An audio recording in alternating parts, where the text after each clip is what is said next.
결혼을 한 달 앞두고 저는 천사 같던 유치원 교사 약혼녀의 노트북에서 특별활동이라는 비밀 폴더를 발견했습니다. 유치원 아이들 관련 자료인 줄 알았던 그 폴더 안에는 스폰서 관리라는 이름의 엑셀 파일이 들어있었습니다. 파일을 여는 순간 제 세상은 무너졌습니다. 지난 10년간 그녀가 만나온 수십 명의 남자들, 그들에게서 받은 돈과 선물, 그리고 차마 입에 담을 수 없는 만족도 별점까지 그 첫 줄에는 제 아버지의 30년 지기 친구이자 제 결혼식 주례를 서주시기로 한 은사님의 이름이 적혀 있었습니다. 제가 왜 제 결혼식장에서 제 인생을 건 가장 잔인한 복수극을 펼쳐야만 했냐고요? 이 모든 것은 제 약혼녀의 완벽한 미소 뒤에 숨겨진 추악한 진실 때문이었습니다. 불과 몇 달 전까지만 해도 저는 세상에서 가장 행복한 남자였습니다. 제 이름은 박진우, 32살의 평범한 회사원입니다. 2년간의 열애 끝에 저는 동네에서 천사로 소문난 유치원 교사 차유리와 결혼을 약속했습니다. 29의 유리는 그야말로 완벽한 여자였습니다. 아이들을 진심으로 사랑했고 술과 담배는 입에도 대지 않았습니다. 주말이면 시끄러운 클럽 대신 저와 함께 조용한 카페에서 책 읽는 것을 좋아했죠. 꼼꼼한 성격 덕분에 수백 명에 달하는 청첩장 명단부터 복잡한 신혼집, 계약 서류까지 모든 것을 엑셀 파일로 완벽하게 정리해 저를 감동시켰습니다. 저는 이런 그녀와 평생을 함께하게 된 것을 제 인생 최고의 행운이라고 믿어 의심치 않았습니다. 결혼 준비는 순조로웠습니다. 웨딩드레스를 입고 수줍게 웃는 유리의 모습을 보며 저는 몇 번이고 다짐했습니다. 이 여자를 평생 행복하게 해주겠다고. 사건이 터진 것은 결혼을 딱 한 달 앞둔 어느 주말이었습니다. 신혼집에 들어갈 짐을 정리하다 보니 유리가 대학 시절부터 쓰던 낡은 노트북이 나왔습니다. 저는 옛날 사진이라도 있을까 싶어 설레는 마음으로 노트북을 켰습니다. 바탕화면에는 저희 커플 사진이 환하게 웃고 있었죠. 파일들을 구경하던 중 제 눈에 특별활동이라는 이름의 폴더 하나가 들어왔습니다. 아, 유치원 아이들하고 했던 특별활동 자료인가 보다. 이 여자 정말 천사라니까. 저는 흐뭇한 미소를 지으며 폴더를 클릭했습니다. 그런데 암호가 걸려있더군요.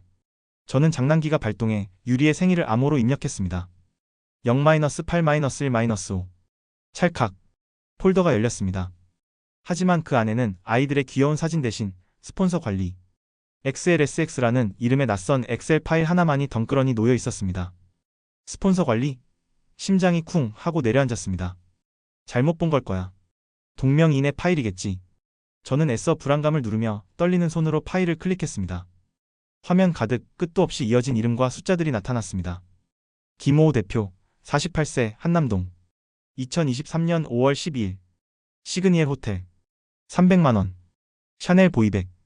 박오호 원장, 55세, 청담동. 2023년 6월 2일. 신라호텔. 500만원. 현금. 지난 10년간 유리가 만나온 수십 명의 스폰서들. 그들의 이름과 나이, 직업, 만난 날짜와 장소, 받은 금액과 선물 그리고 그 옆칸에는 차마 눈 뜨고 볼 수 없는 만족도 평가와 특이사항까지 적나라하게 기록되어 있었습니다. 별점 35. 나이에 비해 정력적이지만 말이 너무 많은. 별점 15. 변태적인 요구. 재거래 의사 없음. 별점 45. 술에 취한 척 연기했더니 팁으로 100만원 추가 지급. 순진해서 다루기 쉬움. 저는 숨을 쉴 수가 없었습니다. 제가 사랑했던 천사 같던 유리의 모습이 산산조각 나는 소리가 들렸습니다. 저는 숨을 쉴 수가 없었습니다. 모니터에서 뿜어져 나오는 글자들이 독사처럼 제 눈을 파고들었고 온몸에 피가 차갑게 식는 것 같았습니다. 제가 사랑했던 천사, 아이들을 사랑한다던 순수한 유치원 교사, 그 모든 것이 거짓이었습니다. 이 여자는 처음부터 끝까지 돈과 쾌락을 위해 자신의 모든 것을 팔아온 완벽한 사기꾼이었습니다. 저는 그 엑셀 파일을 마치 홀린 사람처럼 밤새도록 읽고 또 읽었습니다. 대기업 이사, 유명 병원 원장, 대학 교수, 그녀가 관리해온 남자들의 목록은 화려했습니다. 저는 그 끔찍한 기록들 속에서 이것이 혹시 유리가 썼던 소설은 아닐까? 아니면 누군가의 악의적인 장난은 아닐까 하는 신락 같은 희망을 찾아 헤맸습니다. 하지만 파일의 마지막 줄을 확인하는 순간 그 희망마저 산산조각 났습니다. 가장 최근의 기록은 불과 한 달 전이었습니다. 우리가 웨딩 촬영을 하며 행복하게 웃었던 바로 그 주 주말이었습니다. 저는 헛구역질을 하며 노트북을 덮으려 했습니다. 바로 그때였습니다. 스크롤을 내리던 제 손가락 끝에서 눈에 익은 이름 하나가 제 심장을 꿰뚫었습니다. 이정훈 원장.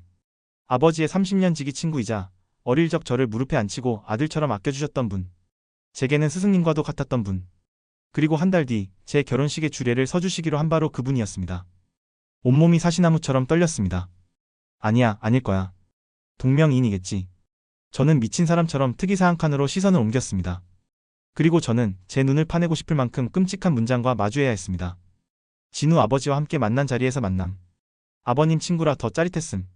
다음 주 진우 결혼식 주례 부탁하심. 웃겨 죽는 줄 알았네. 웃겨 죽는 줄 알았네. 웃겨 죽는 줄 알았네. 그 문장이 제 뇌리에 낙인처럼 새겨졌습니다. 저는 더 이상 참지 못하고 화장실로 달려가 모든 것을 토해냈습니다. 제가 사랑했던 여자와 제가 존경했던 어른이 한 통속이 되어 저와 제 아버지를 조롱하고 있었습니다. 채테크 스터디에서 그녀를 처음 만났던 그 순간부터 이 모든 것이 거대하고 치밀하게 짜인 사기극이었을지도 모른다는 공포가 온몸을 덮쳤습니다. 눈물이 나오지 않았습니다. 대신 심장 깊은 곳에서부터 시퍼런 분노가 용솟음쳤습니다. 이대로 파혼? 아니, 그렇게 쉽게 끝내줄 수는 없었습니다. 이 결혼을 깨는 것은 저 혼자 상처받고 끝나는 가장 어리석은 패배였습니다. 그 여자와 그 여자의 남자들 모두에게 자신이 저지른 짓에 대한 대가를 치르게 해야 했습니다. 피눈물을 흘리며 제 앞에 무릎 꿇고 용서를 빌게 만들어야 했습니다. 결혼식 그래, 결혼식은 예정대로 진행한다. 가장 행복해야 할 그날, 가장 빛나는 그 순간에 나는 저 악마들을 가장 깊은 지옥으로 떨어뜨릴 것이다. 그들의 가장 빛나는 순간을 가장 참혹한 처형식으로 만들어줄 것이다. 저는 노트북을 닫고 화장실로 가 차가운 물로 세수를 했습니다. 거울에 비친 제 얼굴은 핏기 하나 없이 창백했지만 제 눈은 복수심으로 이글거리고 있었습니다. 바로 그때 유리가 방으로 들어왔습니다. 자기야, 아직 안 자고 뭐해? 표정이 왜 그래? 무슨 일 있어? 저는 거울을 보며 제 인생 최고의 연기를 시작했습니다. 세상에서 가장 행복하고 사랑이 넘치는 예비 신랑의 얼굴로 돌아보며 그녀에게 환하게 웃어주었습니다. 아니야.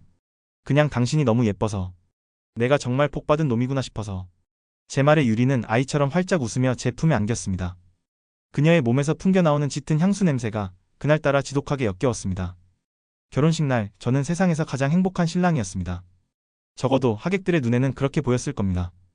저는 제 옆에 선 순백의 웨딩드레스를 입은 약혼녀 유리를 바라보며 환하게 웃었습니다. 그녀는 그 어느 때보다 눈부셨고 제 팔짱을 낀 채 행복한 미소를 짓고 있었습니다. 그녀는 몰랐을 겁니다. 자신의 인생에서 가장 빛나는 그 순간이 곧 가장 참혹한 지옥의 시작이 될 것이라는 사실을. 결혼식은 순조롭게 진행되었습니다.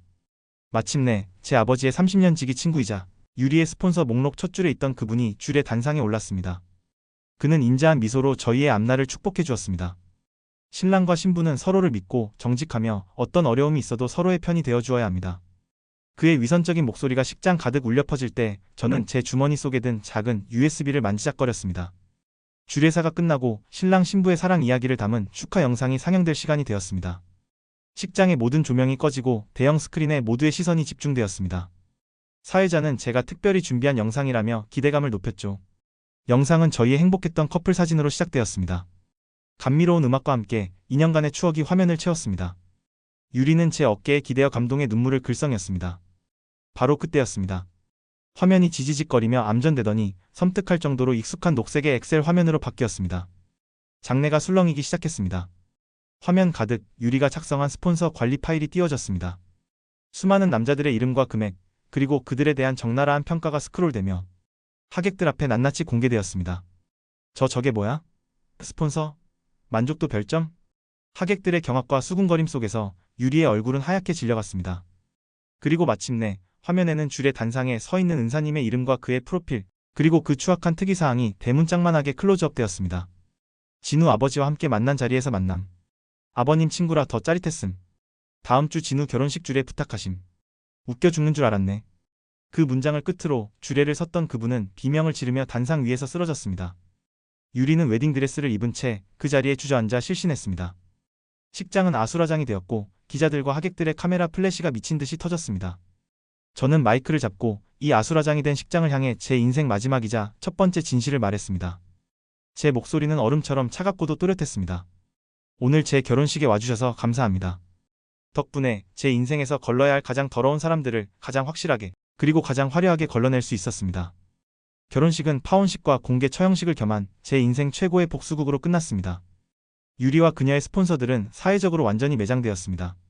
저는 그들에게 정신적 피해 보상 및 혼인빙 자사기에 대한 소송을 걸어 거액의 위자료를 받아냈습니다. 이제 저는 더 이상 평범한 회사원이 아닙니다.